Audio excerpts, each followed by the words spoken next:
Medina Munawwara रसूल खुदा सल्लल्लाहु अलैहि वसल्लम का मुक़द्दस शहर, वो शहर जिसकी फ़ज़ाएं सदियों से दुरूद सलाम की खुशबू से महक रही हैं। मस्जिद नबवी के करीब एक खामोश और सुनसान इलाका है जिसे दुनिया जन्नतुल बकी के नाम से जानती है। ये वो कब्रिस्तान है जहाँ हज़ारों सहाबा, अहले बैत अलैहिमुस्सलाम और बुजुर्गाने दीन आसूदा खाक हैं, मगर उन्हीं कब्रों के दरमियान एक कब्र ऐसी है जो न पहचानी जाती है, ना उस पर कोई कुतबा है, ना कोई अलामत। ये रसूल खुदा सल्लल्लाहु अलैहि वसल्लम की बेटी फातिमा ज़हरा सलामुल्लाह अलैहा की कब्र है।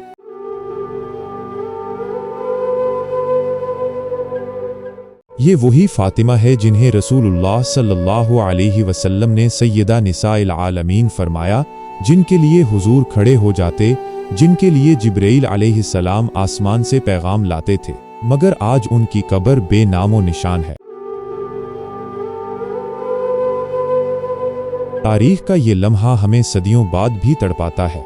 जन्नतुल बकी का क़याम नबी करीम सल्लल्लाहु अलैहि वसल्लम के ज़माने में हुआ। आप सल्लल्लाहु अलैहि वसल्लम ने खुद इस जगह को कब्रिस्तान बनाने का फैसला किया। सबसे पहले यहाँ उस्मान बिन मज़ऊन को दफन किया गया, जो कि एक नेक सहाबी थे। उसके बाद रसूलुल्लाह ने फरमाया कि जो कोई भी फौत हो उसे यहाँ दफन किया जाए। वक्त के साथ साथ जन्नतुल बकी में जलीलुल कद्र सहाबा, अज़वाजे मुतहरात, अहले बैत और उलमाए दीन को दफन किया जाने लगा। यहाँ इमाम हसन, इमाम ज़ैनुल आबिदीन, इमाम मुहम्मद बाकर और इमाम जाफ़र सादिक अलैहिस्सलाम भी दफन हैं। मगर इन सब में सबसे ज़्यादा राजों में लिपटी हुई कब्र बीबी फातिमा ज़हरा की है। फातिमा ज़हरा की ज़िंदगी का एक दर्दनाक मोड़ रसूलुल्लाह सल्लल्लाहु अलैहि वसल्लम की वफ़ात के बाद हज़रत फातिमा की ज़िंदगी मुकम्मल तौर पर बदल गई। इन पर मुसीबतों के पहाड़ टूट पड़े। तारीख बताती है कि उनके दरवाजे को जलाया गया, उनका हक छीना गया और वो मजलूमियत की हालत में दुनिया से रुखसत हुई।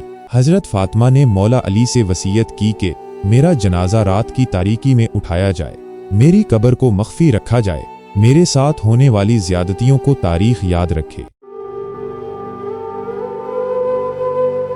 फातिमा की कब्र का मख्फी होना खुद एक एहतजाज है। ये उम्मत मुस्लिमा की तारीख पर एक सवालिया निशान है। वो बेटी जिसके लिए नबी सल्लल्लाहु अलैहि वसल्लम फरमाते थे, फातिमा मेरे जिगर का टुकड़ा है, वो इस दुनिया से इस हालत में रुखसत हुई कि इनकी कब्र भी दुनिया से छुपा दी गई। जन्नतुल बकी की तबाही 1925 में आले सऊद के इक़्तिदार में आने के बाद जन्नतुल बकी में मौजूद तमाम कब्रें और मज़ारात को गिरा दिया गया। उनका मौक़िफ़ था कि मज़ारात की ताज़ीम शिर्क के मुतरादिफ है। इस वाक़े ने दुनिया भर के मुसलमानों को रंजीदा कर दिया। शिया व सुन्नी दोनों मकातिब फ़िक्र के लोग इस तौहीन पर रोते रहे। उस दिन के बाद जन्नतुल बकी एक खुला मैदान बन गया, जहाँ कब्रों पर न कोई इमारत है, न कोई कुतबा। ज़ायरीन का हुज़न और अश्कबार दुआएं, हर साल लाखों ज़ायरीन मदीना आते हैं। जब वो जन्नतुल बकी में दाखिल होते हैं तो उनकी निगाहें फातिमा की कब्र को ढूंढती हैं, मगर वहाँ सिर्फ खामोशी है, मती है, सन्नाटा है। लोग रोते हैं, दिल से दुआएं मांगते हैं और फातिमा की मजलूमियत को याद करते हैं। अस्सलामु अलैकी या बिन्ता रसूलिल्लाह, अस्सलामु अलैकी या सैयदा निसाइल आलमीन। ये अल्फाज हर आशिक अहले बैत की ज़ुबान पर होते हैं। फातिमा की कब्र इंसानियत के ज़मीर की आवाज़। बीबी फातिमा की कब्र आज भी खामोश है, मगर इसकी खामोशी में एहतजाज है, सदा है, सवाल है। ये कब्र सिर्फ एक माँ की नहीं, एक मजलूम बेटी की नहीं, बल्कि ये कब्र इस्लाम के ज़मीर की गवाह है।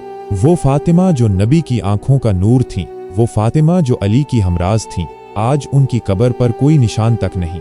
मगर ए दुनिया वालों, जान लो कि ये बेनिशानी भी एक निशानी है, ये तन्हाई भी एक सदा है, ये खामोशी भी एक ऐलान है। जन्नतुल बकी की खाक आज भी गवाही दे रही है कि यहाँ किसी ज़माने में ऐसी हस्तियाँ दफन हुईं जिन्हें आसमान भी सलाम करता था। फातिमा ज़हरा की कब्र आज भी उम्मत से सवाल कर रही है, क्या तुमने मेरे बाबा का दीन महफूज रखा? क्या तुमने मेरे हक को पहचाना? क्या तुमने मजलूम का साथ दिया? ये सवालात तारीख के सफ़हात पर हमेशा रहेंगे और जब तक ये दुनिया बाकी है, बीबी फातिमा की कब्र की खामोशी इन सवालात को दोहराती रहेगी। इलाही, इस मजलूम बेटी की कब्र को दुनिया पर ज़ाहिर फरमा और हमें उनकी तालीमात पर चलने की तौफीक अता फरमा।